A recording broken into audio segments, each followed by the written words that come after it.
En la Biblioteca de los Libros Secretos de La Vanguardia nos visita en esta ocasión nada más ni nada menos que un premio Nobel de Literatura, Mario Vargas Llosa.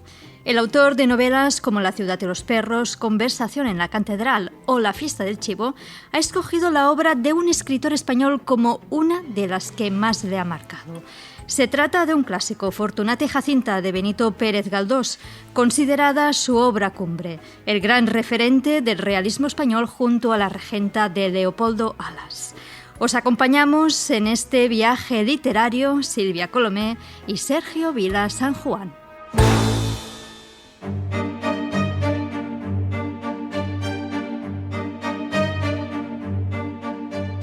Fortunata y Jacinta, dos historias de casadas, es tal vez la obra más conocida de Benito Pérez Galdós.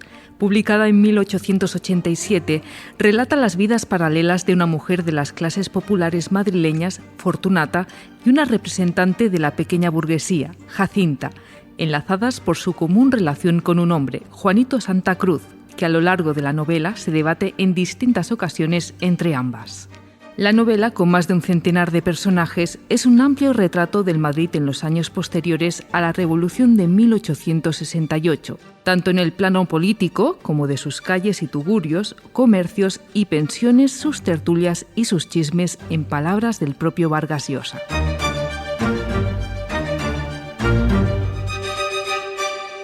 Es un placer y un honor tener aquí con nosotros a Mario Vargas Llosa, un gigante de la literatura internacional muy vinculado a Barcelona, donde ha dicho que pasó algunos de los mejores años de su vida. En esta ciudad, en los años 60, recibió sus primeros premios y publicó también sus primeros libros. Encontró a su editor Carlos Barral y a su agente literaria Carmen Balcells.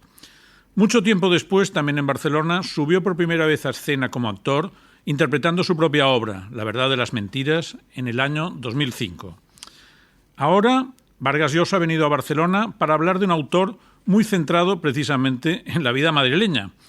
En su último libro, La mirada quieta de Pérez Galdós, Vargas Llosa propone una nueva valoración del escritor canario. Su estudio no es un libro académico, se aproxima más a una conversación en profundidad entre dos amigos, el autor y el lector, donde se recomiendan o se desrecomiendan productos culturales, con una claridad y sinceridad que se agradecen. Vargas Llosa se ha brindado a compartir con nosotros esas opiniones para el podcast Los Libros Secretos. Mario, ¿por qué Fortunata y Jacinta? Porque esa es la novela que le tomó más tiempo a Pérez Galdós. Trabajó 2 años, lo que para él era muchísimo, porque, digamos, escribía una novela en 2, en 3 meses.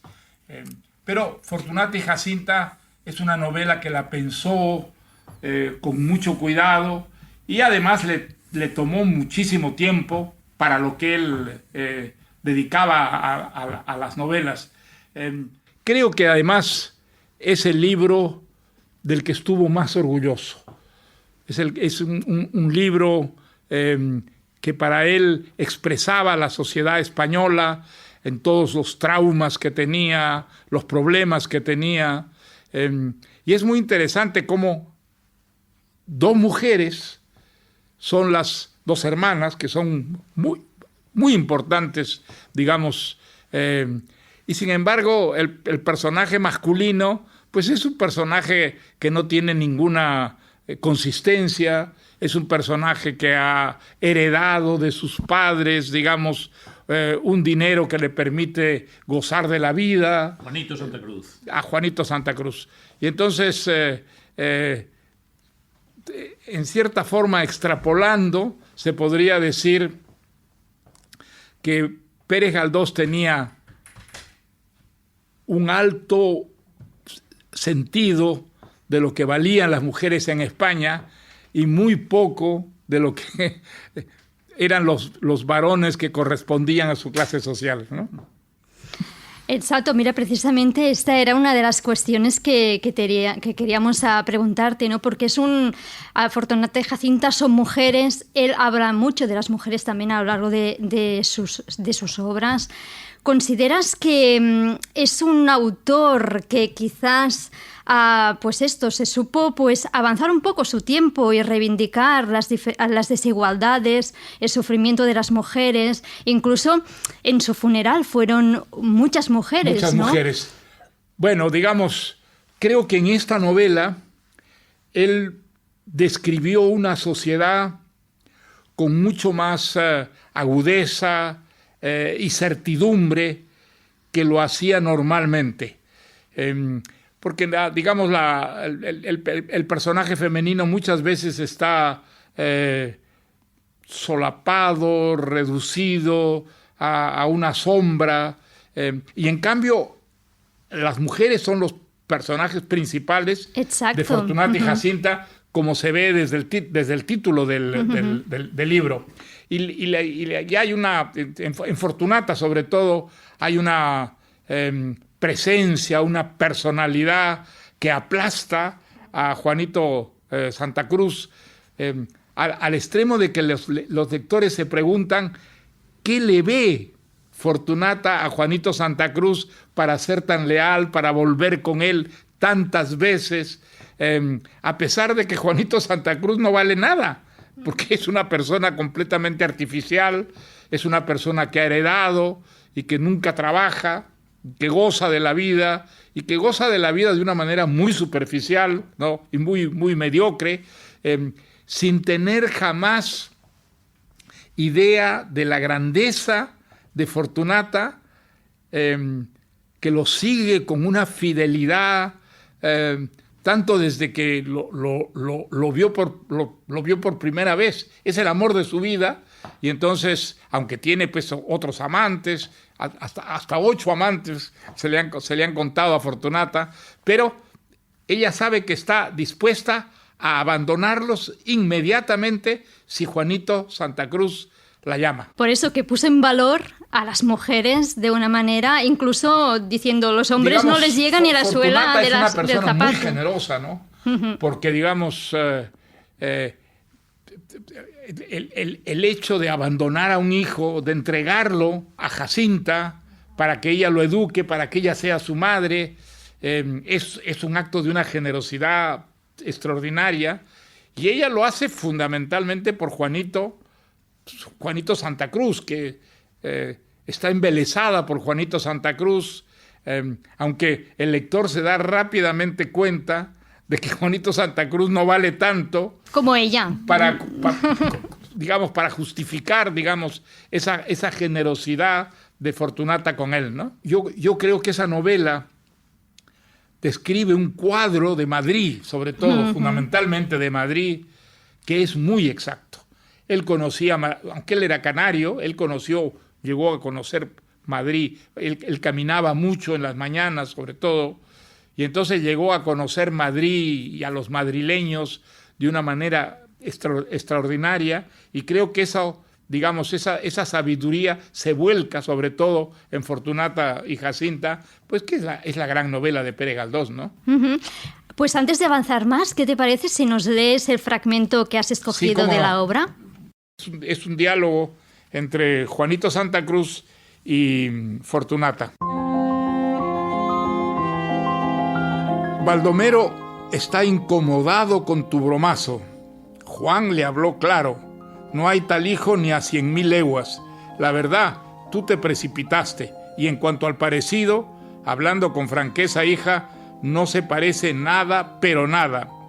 Era lo que le quedaba por oír a Jacinta.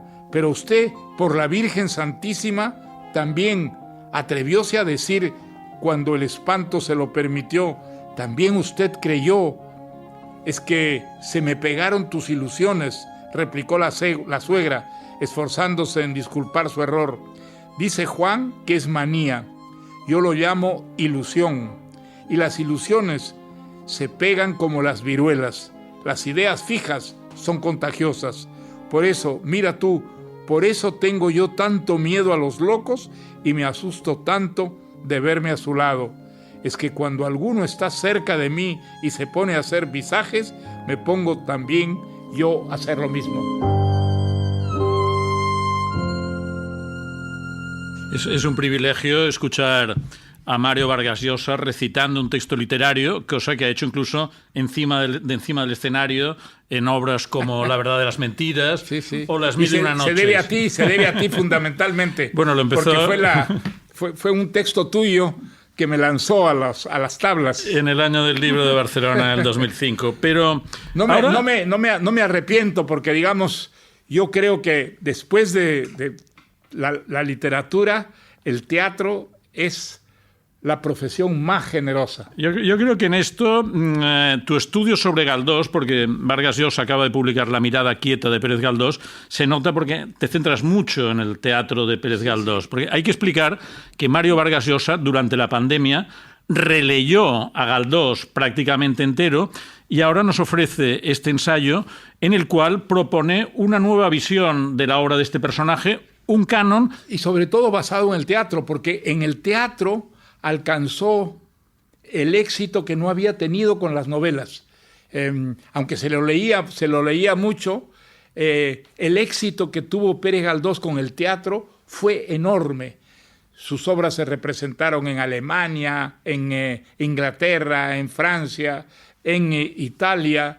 Y entonces, no sé si llegó a América, pero digamos, él estuvo enormemente feliz con el éxito del teatro, y por eso no terminó los episodios nacionales. Él había planeado 15 episodios nacionales y solo llegó a escribir 13. Esto es algo bastante olvidado porque sus novelas se leen, pero sus obras no se representan. A mí hay una cosa que me ha llamado mucho la atención de este estudio, que es que pones mucho énfasis en que Pérez Galdós era una buena persona y su aproximación a la sociedad está cargada de buenos sentimientos. Tú, en algunos de tus libros, has explicado que con buenos sentimientos no se hace buena literatura.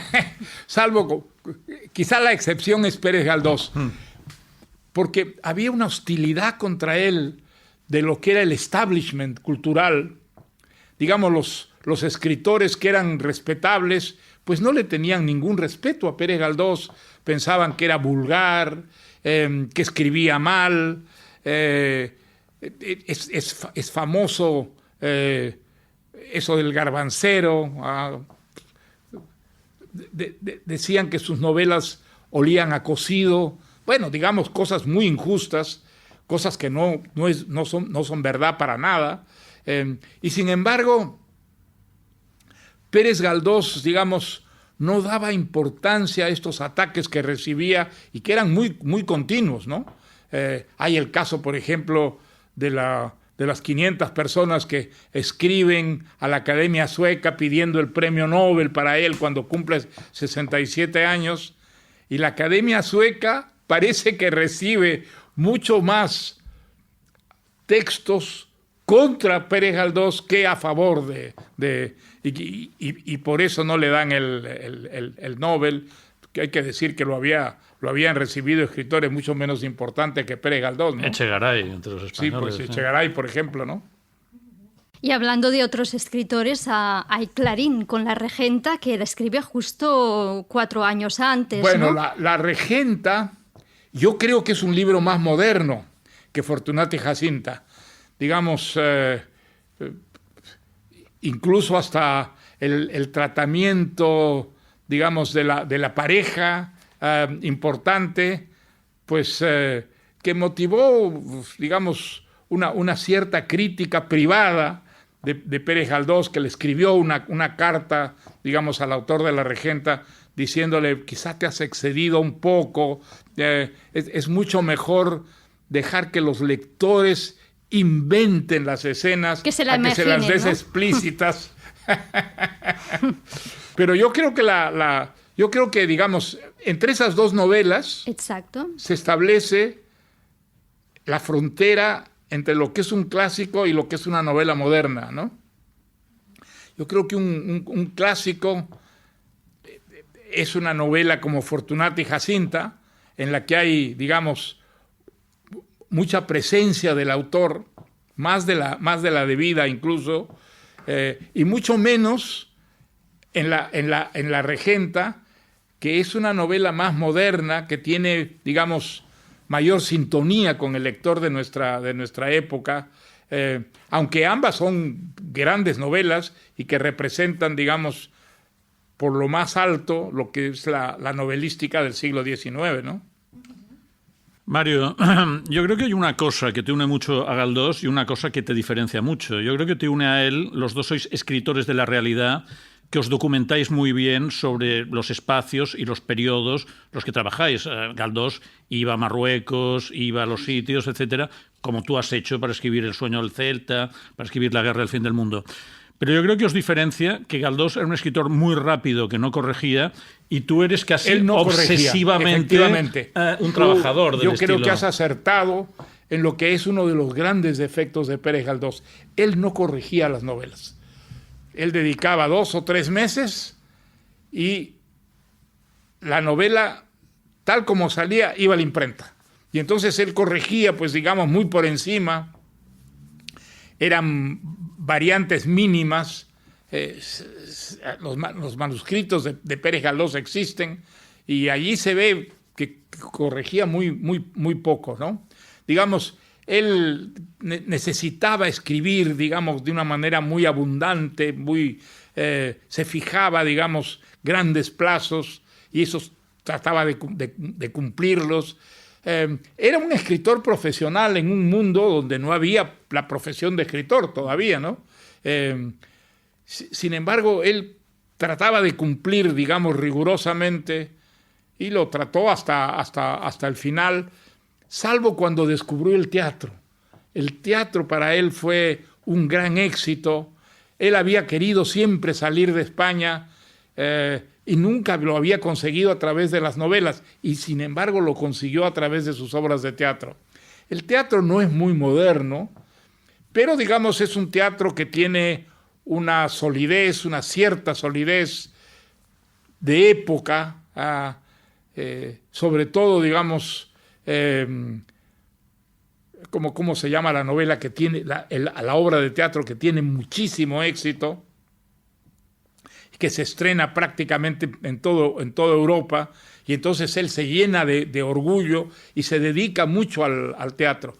Hay que decir también que el teatro le daba derechos de autor que hasta entonces no había recibido él, porque, digamos, la familia, que le tenía una gran admiración, tenía 10 hermanos nada menos, pues lo había sostenido, lo había prácticamente amparado a lo largo de toda su vida, y solo tuvo problemas económicos y muy serios los últimos años de su vida, ¿no? Entonces murió muy amargado, murió muy dolorido por esta situación. Tuvo que vender la casita que se había construido en Santander, que tenía una huerta de la que estaba muy orgulloso y donde había recibido, pues, visitas de altos funcionarios, incluso de figuras políticas importantes. Y tuvo que desprenderse de esta casa y murió muy amargado por las cuestiones económicas, ¿no? Otro aspecto de Fortunata y Jacinta es que expresa las problemáticas sociales, expone los debates políticos que están, pues, en aquel tiempo sucediéndose. ¿Crees que sería un caso paradigmático de novela de compromiso? ¿Ese también sería un punto que te une a él? Bueno, digamos, no sé si él era, porque, digamos, no era un polemista, ¿no? Era una persona discreta. Yo creo que era, digamos, buena gente en el sentido de estar siempre en la línea correcta.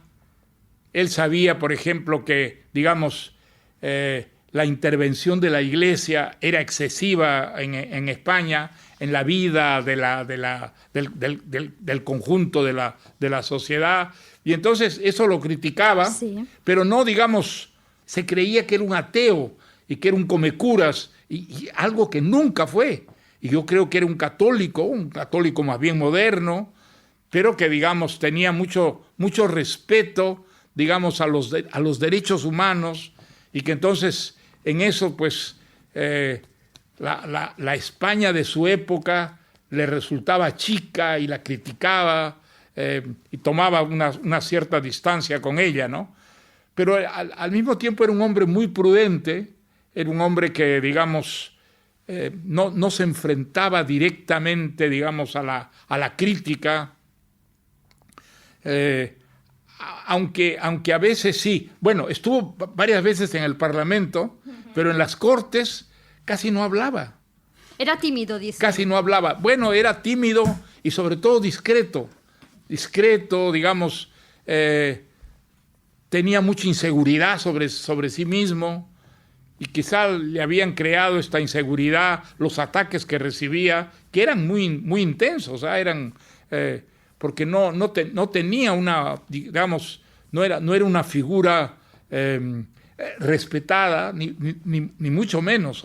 Al contrario, lo que llamaríamos el establishment, el establecimiento, no lo respetaba para nada, lo consideraba un escritor vulgar.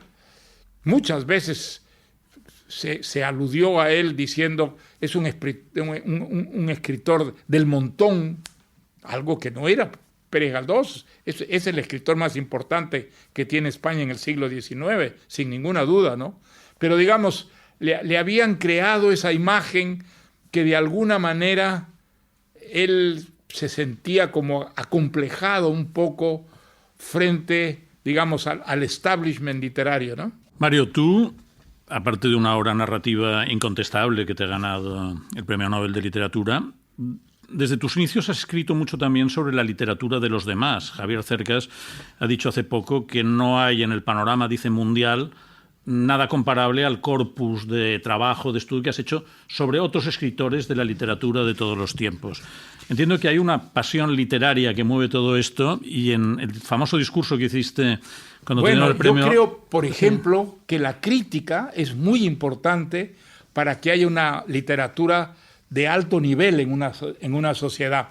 Es muy importante, digamos, porque la novela puede empobrecerse muy rápidamente y entonces se necesita críticos que exijan a los escritores que renueven el arte novelesco, que estén buscándole siempre fórmulas que de alguna manera correspondan a la realidad de su tiempo. Y entonces creo que la crítica es muy importante. Y bueno, digamos, en la época de Pérez Galdós, pues sí hay un movimiento crítico muy importante en España, ¿no? Sí, pero lo importante eres tú como crítico, lo que me interesa sacar aquí, porque tú has escrito sobre García Márquez, Flaubert, Onetti, Víctor Hugo, Borges, Arguedas, y yo recuerdo tu famoso discurso del premio Rómulo Gallegos, decías, la literatura es fuego. ¿Sigue siendo fuego la literatura para ti? Bueno, yo creo que la literatura es fuego. Digamos, si tú piensas en Ucrania, hoy en día, en Rusia, quienes se atreven a escribir, digamos, contra lo que está ocurriendo, escriben fuego, digamos, arriesgan enormemente sus futuros, sus vidas, probablemente, digamos, corren el riesgo de ser multados, corren el riesgo de ir a la cárcel. Entonces, la literatura tiene una importancia, una presencia muy crítica en sociedades como eso ha sido el caso de la literatura en América Latina. Uh-huh. En América Latina, pues la literatura se ha opuesto a los golpes militares, por ejemplo, que prácticamente es una enfermedad de todo el continente. Muy pocos son excepcionales los países que se han librado de tener golpes de Estado. Y la literatura ha salido al frente, y después la descomposición social, digamos, la literatura la ha criticado muchísimo, a veces de una manera, digamos, muy poco seria, pero digamos a través de manifiestos o a través de novelas que parecían manifiestos. Eso hoy en día está mucho más, digamos, enriquecido por una literatura que es mucho más responsable de lo que era la literatura indigenista, por ejemplo, que tenía muchas, que se arrogaba muchas facilidades a la hora de criticar a la realidad social, ¿no? Hoy en día es una cosa mucho más sofisticada y creo que mucho más importante. Por eso los lectores que ven, digamos, que los periódicos no cumplen con una función responsable, acuden a la literatura en busca de explicaciones sobre una sociedad que no comprenden, ¿no? ¿Y crees que la literatura en Europa tendría que ser más crítica o que ha ido demasiado al entretenimiento? Bueno, yo creo que, digamos, hay una literatura entretenida, que es una literatura muy superficial, pero al mismo tiempo creo que hay una literatura seria, y que en España, por ejemplo, la literatura seria es una literatura que se va imponiendo cada vez más, ¿no? Que llega a un público mayor, y eso, en comparación con el pasado más o menos reciente, yo creo que es un gran progreso de la literatura en España, sí. Mario Vargas Llosa acaba de reevaluar a Pérez Galdós, nos sigue sorprendiendo, prepara una nueva novela ambientada en Perú y ha tenido la amabilidad de acercarse al podcast Los Libros Secretos. Muchas gracias, Mario Vargas Llosa. Oye, pues muchas gracias a ustedes. Encantado de estar por aquí.